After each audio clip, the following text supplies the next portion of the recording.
So yeah, I'm here to tell you about a little hashtag called Aufschrei and how it helped to spark a countrywide debate on everyday sexism in Germany. So first of all, you might want to know what is Aufschrei? Well, it's the German word for outcry.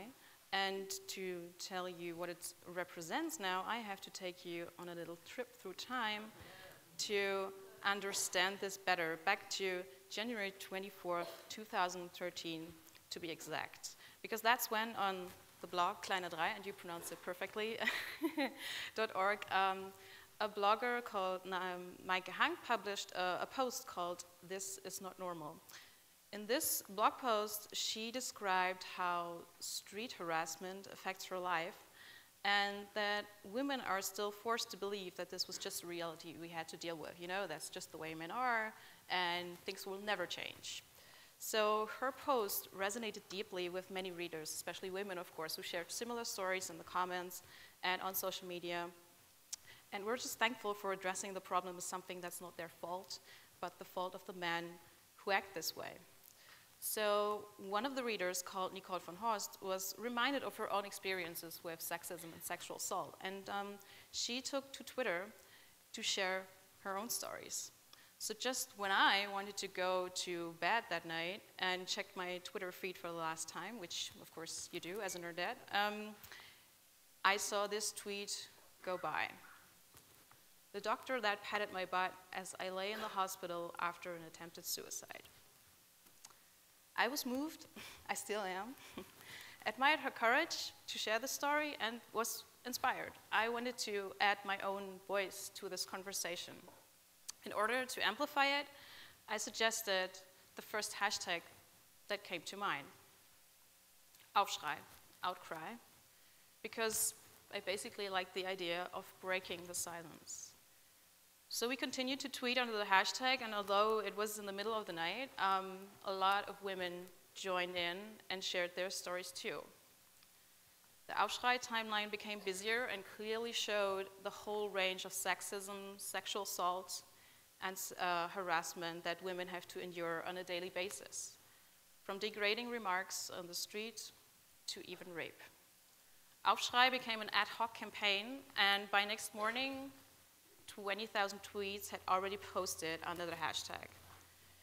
So, of course, there was already also a backlash going on, but for most people, Aufschrei was actually an eye-opening. Most people meaning men, because they're not affected by sexism that much. So, it clearly showed that this wasn't just something a few women experienced, but this was something we as a society needed to talk about. So why did this happen? What is like the bigger picture to all these puzzle pieces? Well, the thing is that like everywhere else in the world, sexism is omnipresent in Germany, but invisible at the same time. It's something you do not speak about. I mean, don't get me wrong, it's not like we haven't achieved anything in terms of gender equity since the last big women's rights movements in 1980. But for example, in 1994, we finally got a law against sexual harassment at work, so that is pretty cool. In 1997, marital rape was declared a crime. And as you all will know, in 2005, Germany got its first female chancellor. So these are pretty big achievements, but still very recent. And the problem is, just like racism didn't just magically disappear, oops, sorry.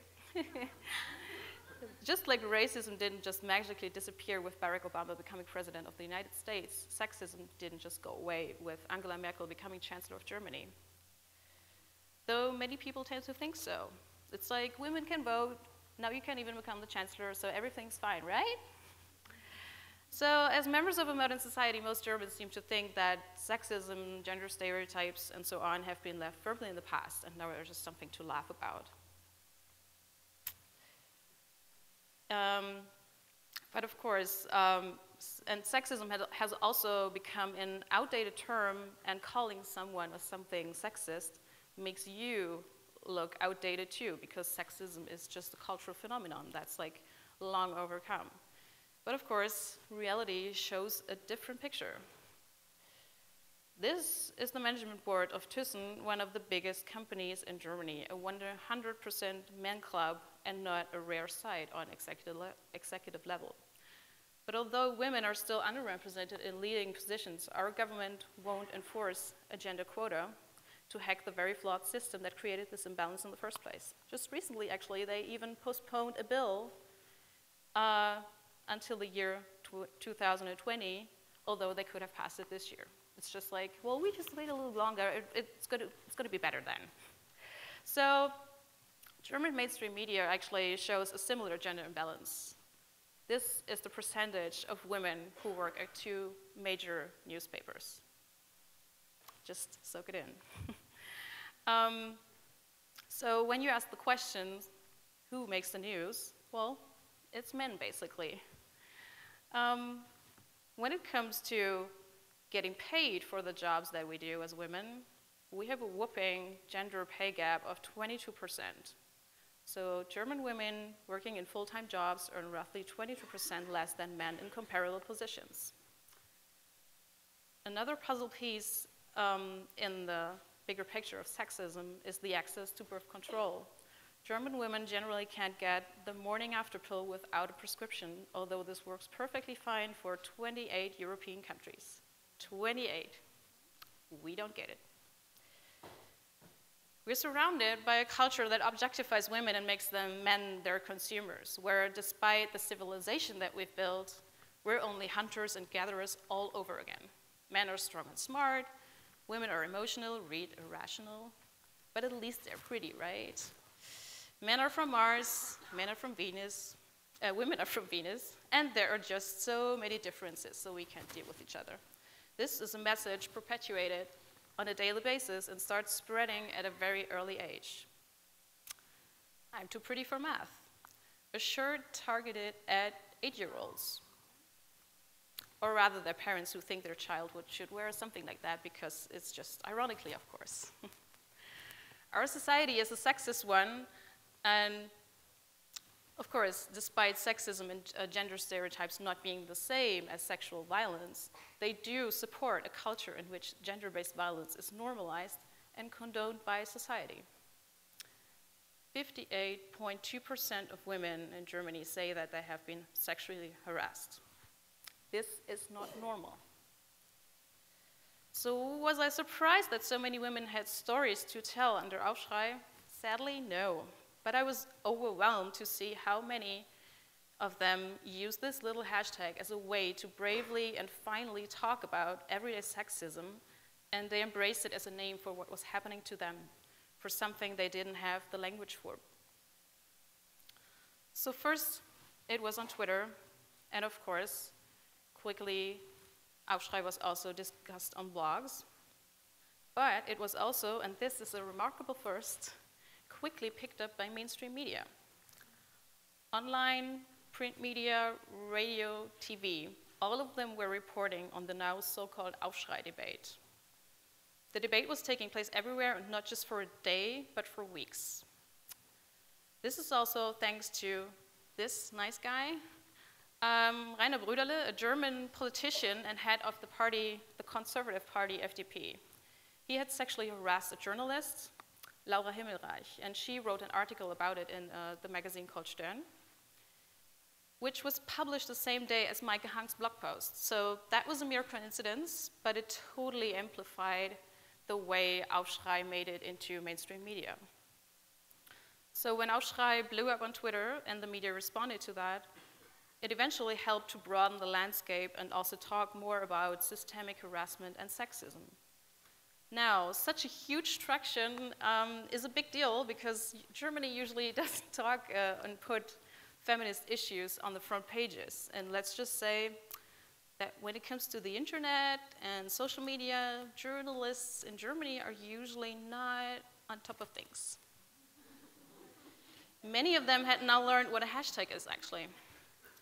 So the power of personal story sharing and using social media is radical and impressive in the German context, actually. Twitter is still a niche network, and we have a culture that isn't really big on sharing private details online, that doesn't recognize everyday sexism as an issue, and that certainly isn't interested in changing the status quo for women. But Aufschrei continued to spread on Twitter and also into different languages, especially after the amazing Everyday Sexism project supported it. So for a few days, there was also a hashtag Aufschrei, assez in French, and gridala in Italian, and even more languages, which I can't list here. Eventually, international media also picked up on what was going on in Germany. It was interesting to see that they were generally more objective in their coverage and treated the issue more seriously, where German media often tended to derail the conversation with victim blaming. So the public debate was, of course, necessary because its snowball effect made it possible to make Aufschrei spread so far. And it wouldn't have caused so many people to talk about something which is a taboo, actually. After Aufschrei went viral, these were the main effects for most people. It's not my fault. They realized that it wasn't their fault that these things happened to them. They felt empowered, and it even gave them the self-confidence to identify and address situations and behavior as sexist now. I am not alone. Now these people knew that something's not right with our society, and that it's not just in their minds or only happening to them, because the one thing that sexism is really good at is to make you feel like a crazy person.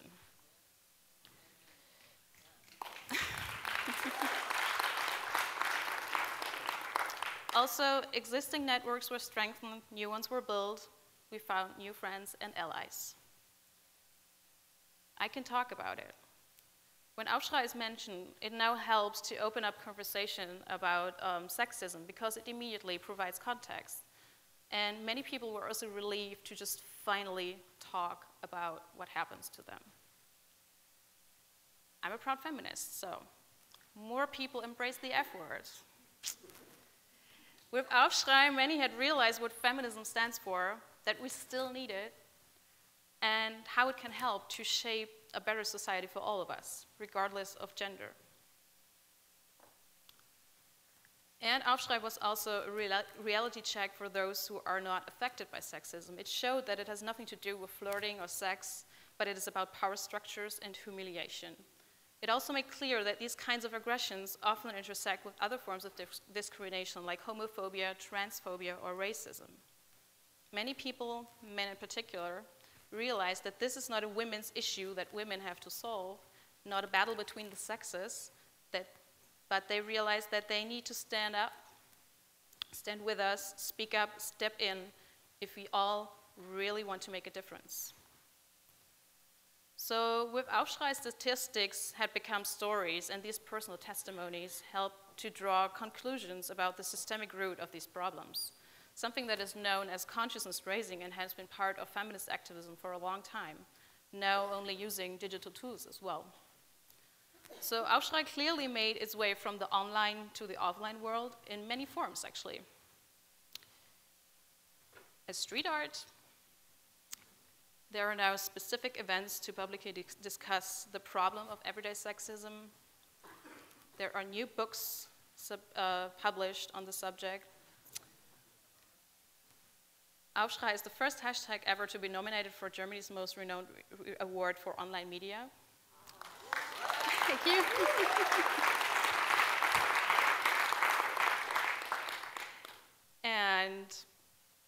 But most of all, of course, the most important effect is that Aufschrei has become a label. It helps to make everyday sexism visible. It's a label and provides language where it was long lost.